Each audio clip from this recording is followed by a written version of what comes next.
বাবা গো, ওই জন্য আমি বাজারে যাই না। বাজারে যাওয়া মানে আমি একটা জিনিস কিনতে যাব, কিনে নেবো আরো অনেকগুলো জিনিস। সেটাই আজও হয়েছে।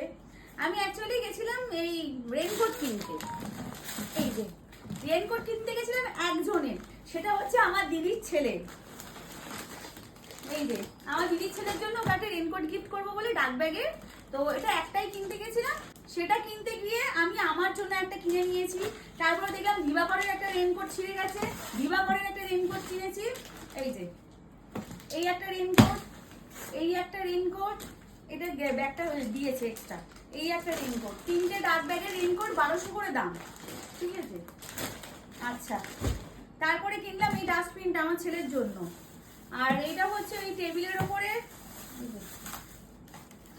বেছাবার যে প্লাস্টিকগুলো হয় না, ওই পড়াশোনা করে তো সেই কারণে কম্পিউটার টেবিলের উপর একটা রাখা হবে, এটার উপর একটা রাখা হবে, এটা কিনলাম। আর এই ডাস্টবিনটা কিনলাম, ওই পেপার টেপার নিয়ে ছুঁড়ে ফেলে দেয়, আর এখানে গুঁজে রাখবো ওখানে গুঁজে রাখবো, ওই জন্য ছেলের জন্য এটা আবার কিনলাম।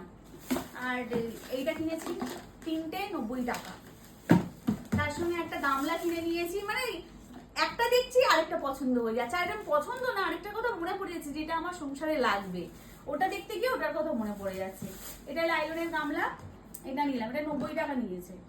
এটা 90 টাকা নিয়েছে, এটাও 90 টাকা নিয়েছে। আচ্ছা, এটাও 90 টাকা নিয়েছে। এইটা নিয়েছে 120 টাকা বালতিটা, রান্নাঘর মোছার বালতি, ঠিক আছে। এটা হচ্ছে মগ। আচ্ছা, তার সঙ্গে নিয়েছি ছাতা।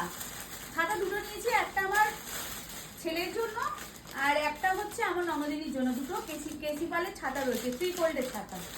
এই যে 3 ফোল্ডের ছাতা রয়েছে। আর কি নিয়েছি? আর নিয়েছি হচ্ছে একটা বডি স্প্রে, আর একটা হচ্ছে এটা আমার ছেলের জন্য, আর একটা হচ্ছে এই ট্রে। স্যারকে চা দিই, একটু রকম রকম ট্রে হলে বেশ দেখতে ভালো লাগে। একই রকম ট্রে চা দিতে রোজ রোজ ভালো লাগে না। এইটা, এই হচ্ছে আজকের বাজার, ঠিক আছে। আবার দামটা বলছি বলে আবার অনেকে আবার বলবে যে ওই তো দালালি করে আর ইনকাম করে কিনছি। ভাই, আমার বরের টাকা এগুলো, বুঝেছো? এগুলো আমার বরের টাকা।